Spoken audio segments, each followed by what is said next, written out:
Hello and welcome to Taiwan Talks. I'm Ian Kavat. China has laid to rest Li Keqiang, who was the country's second in command for 2 terms until March this year. Li died at the age of 68 on October 27th at his home in Shanghai. The cause of death was a heart attack, according to state media. With me to discuss this are Raymond Sung, Vice President of Taiwan think tank, the Prospect Foundation, and Liou To-hai, Adjunct Professor of Diplomacy at National Chengchi University and Director of the College of International Affairs WTO Studies Center. Raymond and Professor Liou, very warm welcome to the show today. For a decade, Xi Jinping consolidated power in China at the expense of government departments and officials in charge of them, like the late Premier Li Keqiang. Following last year's 20th National People's Congress, Li was replaced as Premier by Xi loyalist Li Keqiang. Even in his state obituary, Li Keqiang was squeezed by the supreme leader, who was praised 4 times as at the core of the party central committee. And yet the people showed they cared, travelling to his hometown Jiuzhe and other former residences in Hefei, as you can see here, and Zhengzhou. They placed yellow and white chrysanthemums at the gate to mourn the early passing of a popular former premier. Raymond, let me come to you first. So how do you how do you read how Li Keqiang's death was handled? All right. Those expression of public sentiments were quickly being suppressed all over China, and that's for a reason. And there are a lot of conspiracies surrounding the circumstances, firstly of Li's death, and secondly about the states of China dealing with his funeral and his legacies. I will talk about about the irregularities. And because just 2 months before his sudden death, there's a public show of the video of his tourism in the Xinjiang province. And in that video, he apparently seems to be in good health and even climb a small hill. And he is relatively young and only at 68. And of course, for those high-level officials, even retired, there should be a medical team to take care of his health. So how come that for engaging in some swimming activities, and there will be a sudden heart attack to this person? And so there is a lot of conspiracy surrounding his death. And secondly, about the state's treatment of the funeral and etc. Firstly, there's a summary cremation of his body to deny any possibility of, for example, to have an autopsy and to really get into the causes of his death. And also about the large-scale prohibition of mass gatherings to commemorate Li Keqiang's achievement across no matter in his hometown or across China. And also for the state funeral, and that will be quickly assembled. Normally they will be properly conducted by a committee composed by the high-level officials of the state party. After all, he is the second place people in power after Xi Jinping, and there should be a preparation duration of time for preparation, and also for the state funeral, there's no foreign diplomats allowed to attend, and all the adequacies, the treatment has been all staged, tightly controlled by the authorities. So it seems like to be a show to put up for the state-sponsored commemoration of this figure. Professor Liou, was this just a show? Was Li Keqiang offered the sort of dignity that he deserved? Of course, Li Keqiang has done an excellent job while he was the premier. That's why we have seen so many people went to see his funeral or to show his last face. So that means he enjoyed this kind of popularity. That means he did a lot of things for the people. So that's obvious. On the other hand, we also can find out this time China did this as a sort of the crisis management. That means to handle this crisis in a very efficient way, to prevent something unpredictable. So that is understandable. Raymond, so crisis management. Do you think the CCP, Xi Jinping, were worried that national grief could echo or could compare with the grief after the passing of Hu Yaobang? Yeah, who's it's a good question. Let's delve deeper into that. What kind of threat Li Keqiang, a retired high official, will pose to the Xi Jinping's continuation of his holding to power? Firstly, maybe that people will see Li Keqiang as a more rational, a more bureaucratic, and also technocrat figure who can manage Chinese economy well and to provide an alternative to Xi Jinping. So Li Keqiang was seen as a figure who potentially could provide an alternative to Xi Jinping, but only a very, very slight potential, because firstly, Li Keqiang had not really been in power at all, because Xi Jinping took over, consolidated all the one-man rule. Li Keqiang was under him to just being put into, normally a premier should be taking over economy management matters, but even those were under Xi Jinping were taken by Xi Jinping in a task force. And Li Keqiang was not really a real good manager, and of course we can debate on that. Chinese economy going deeper in troubles under Li Keqiang, so he might be better than Xi Jinping, but he was not an ideal person who can really save or lessen the pressures felt by the Chinese economy. So I will argue that those transference attached to Li Keqiang, this figure, about in commemoration or in terms of thinking about alternatives, are an outlet for Chinese people to express their social discontent to Xi Jinping. Absolutely. On that theme, Professor Liu, some reports said people played a popular Mandarin Chinese song, which plays on Xi Jinping's name in the Mandarin word "Kexi," which means shame or unfortunately. The singer began with the words "Kexi," 不是你, or unfortunately it wasn't you. Now Raymond's very eloquently talked about how Li Keqiang might become a symbol of disappointment with Xi Jinping's policies. Let's go into a little bit more about how the two differed. Let's talk maybe first about the economy in terms of COVID, the lockdowns, opening up, reform. Yes, the two leaders have very different personality, policy, priority, and also background.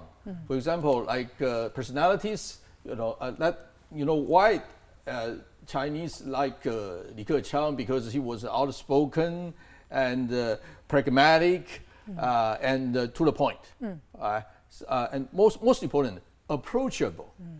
That's not Xi Jinping can compete. Now, in terms of their background, Li Keqiang earned a PhD in economics from the Beijing University, plus MA in law. So on the other hand, Xi Jinping only chemical engineering MA, BA. So in that case, he is a true economic specialist. So that is why when it comes to the policy, Li Keqiang emphasized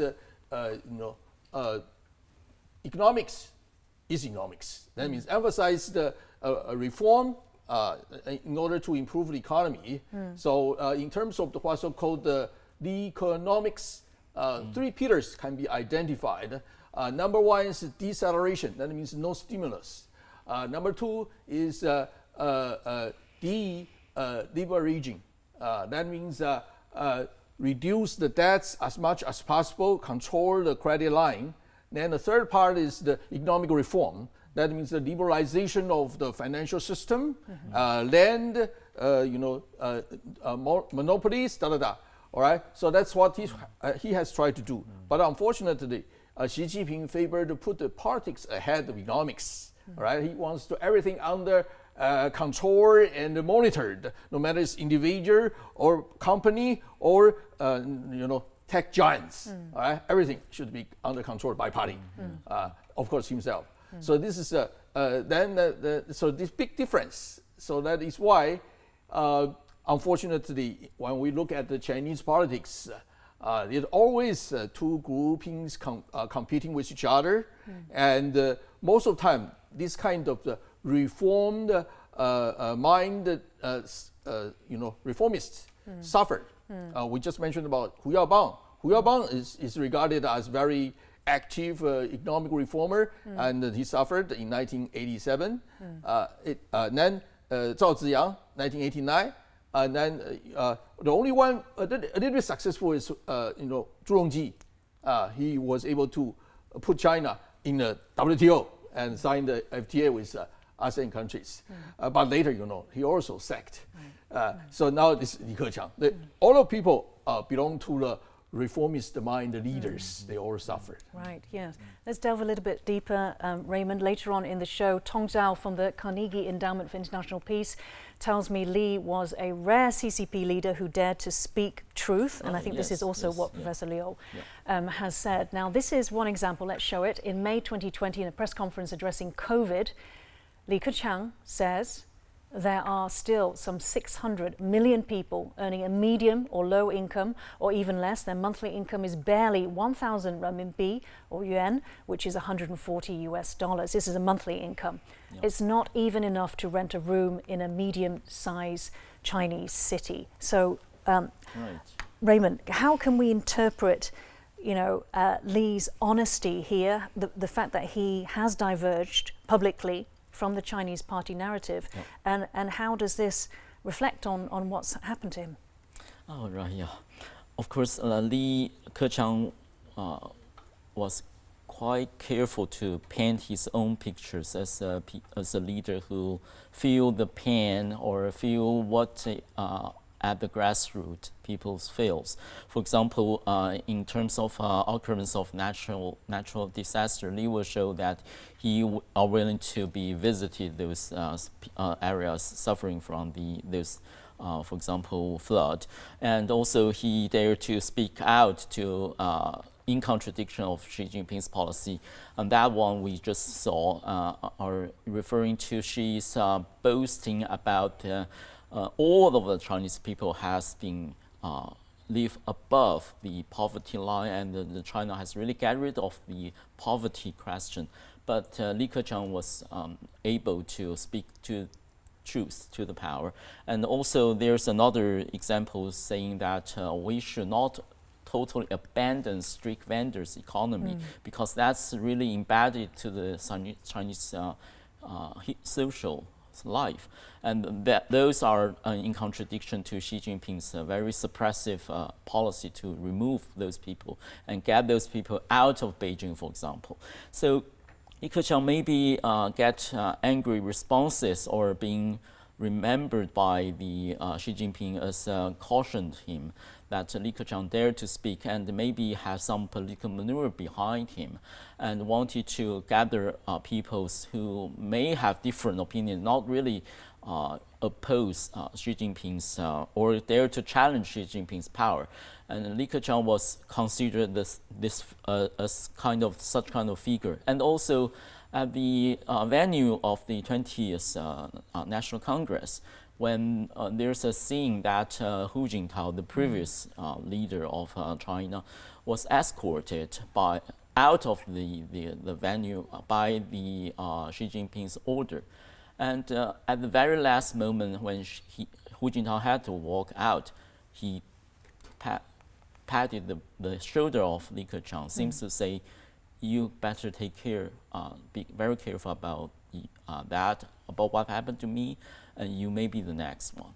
So we also see this, all those indications, also the previous happening to people very close to Xi Jinping, including Qin Gang, the former Ministry of Foreign Affairs, also the former Ministry of Defense, Li Shangfu, being all removed and purged by Xi Jinping. And it seems to be that Xi Jinping now is in a status of hypersensitive to potential enemies or people who can get the public support to replace him. So she is very, very in a deep sense of insecurity, I would argue. Okay, thank you. My next guest is Tong Zhao of the Carnegie Endowment for International Peace in Washington, D.C., a senior fellow at the China Center. I spoke to him earlier. The former premier, Li Keqiang, he took different stances to that of Xi Jinping, for example, COVID lockdowns and also the poverty gap. He famously said that 600 million Chinese were essentially living below the poverty line. How do you read those different comments from party narrative and the course of his career? Well, he is widely seen as one of very few Chinese senior politicians who could still tell truth, who care about the well-being of the general public. He spent time visiting families who live in poor conditions. He went to the scenes of major incidents and disasters. And he made a lot of efforts to create the right conditions for people to make their living easier. So he was widely loved, even though he was constrained by the domestic environment, but people saw him as one willing to stick to principles and is pro-reform. And why do you think, Tong, somebody like Li Keqiang would have found it difficult in the system that Xi Jinping set up? He was very well educated. He went to China's top university. He read widely. He was very familiar with Western political philosophy and Western literature. He's relatively open-minded compared with other senior Chinese leadership. And he sees Chinese future differently than Mr. Xi. He sees China as part of the broader international community. And he does not necessarily embrace so much antipathy against Western ideology and Western values. And he doesn't necessarily prioritize the party's survival and regime security over the well-being of the Chinese people. So that directly contradicts the vision of Mr. Xi for China's future.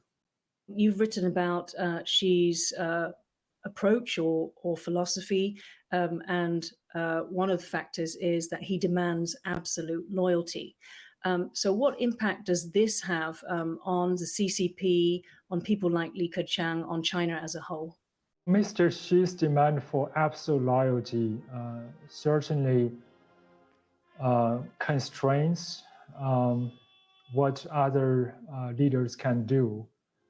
And they feel increasing pressure to cater to Mr. Xi's personal policy preference and to amplify Mr. Xi's vision and policy thinking.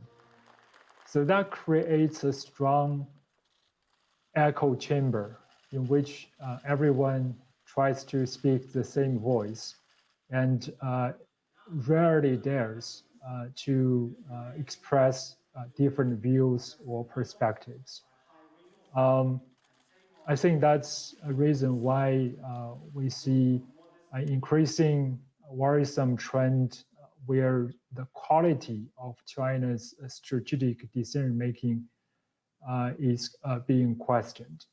That was the Carnegie Endowment for International Peace's Tong Zhao speaking to me earlier about how Li Keqiang's vision differed to that of Xi Jinping. Professor Liu, let me come to you. So Li, as we've mentioned, was a rival to Xi Jinping in 2012 to become China's president. Can you tell us about the history of that? And can you also mention the detail about Hu Jintao, which Raymond had also, his mentor that he mentioned? Yes.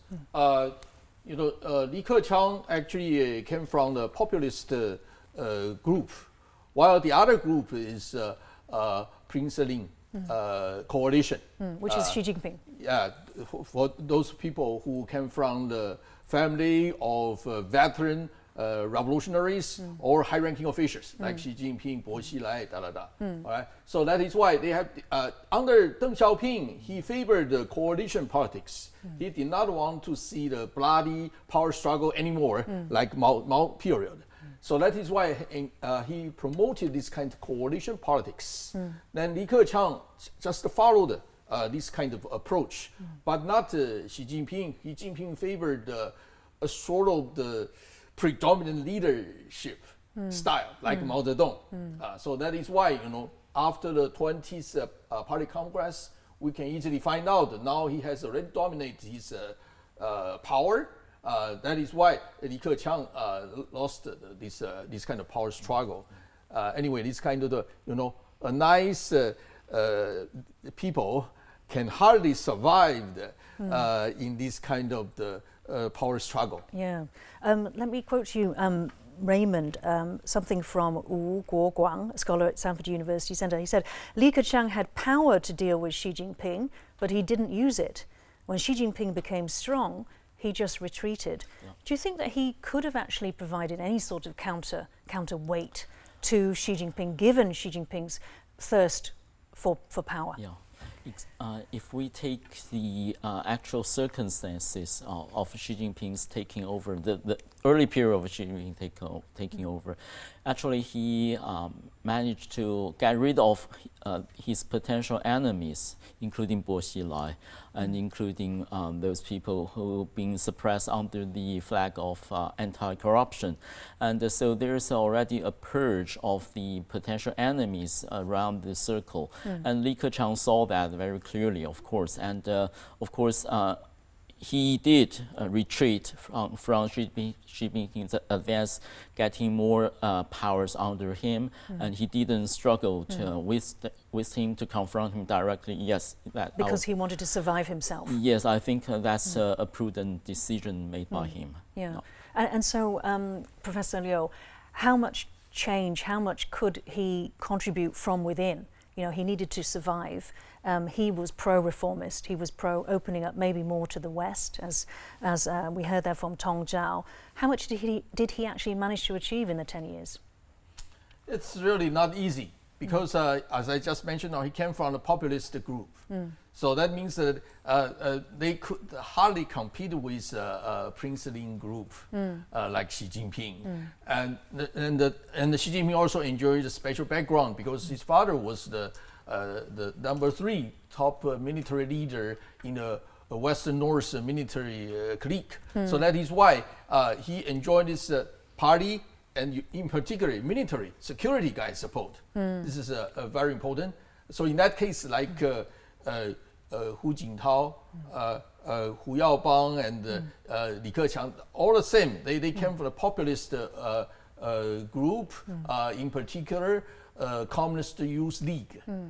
So in that case, it's almost impossible for them to compete with those princelings. Okay. So probably it was inevitable that between the two of them were both the youngest members promoted to the standing bureau, Politburo, in 2007. Perhaps it was inevitable that she would have been chosen over That was Li. the power struggle, the result of Yeah. it. Yeah. Okay. Raymond, so let's take a look at another quote from Li Keqiang. This time it is about reform. He said, China's reform and opening up will continue to move on. The Yellow River and Yangtze River will not flow backward. This was during a visit to Shenzhen. Yes. Tell me, why is this significant? What does this mean? All right. The keeping the reform and opening up policy alive now in China becomes a coded word for in opposition to Xi Jinping's policy, because reform and opening up was a policy pushed forward by Deng Xiaoping, and it brought over the decades the prosperities for China. And Xi Jinping wanted to go back to the managing the economy on security ground and ideological ground, and even at the price of cutting China's environment to the outside world. And so that's the background when Li Keqiang said that we must keep on the road of reform and opening up. It will be run like Yangtze River, it will not stop. And it's for the whole benefit for the Chinese nation, I will say. And also that's in Li Keqiang's mind, but of course that also may trigger trigger some angers within Xi Jinping's mind. So can we see this as it could potentially still be Li Keqiang's legacy, Professor Liu, that China will eventually have to, like the rivers, must open up to the world in order to survive. Let's take a look now about the road not taken. Right, so what impact does Li's death have on Xi Jinping and on China? Number one, I think China's economic reform will continue. It's a matter of what kind of level. Li Keqiang favored faster, more efficient economic reform or sustainable growth. But Xi Jinping tend to put party security as the number one priority. So that is why slow down, but still we'll continue open. We just heard that yesterday Li Keqiang said the same thing. China will try to liberalize as much as possible in terms of the attracting foreign investment. So this will continue, but it's a matter of what kind of level. And then about the legacy of Li Keqiang, I think so far it's not. It's very limited because Xi Jinping just consolidate his power. In that case, it's not easy. However, the legacy will continue. People have different thoughts, will eventually regrouping themselves together if Xi Jinping is not doing well.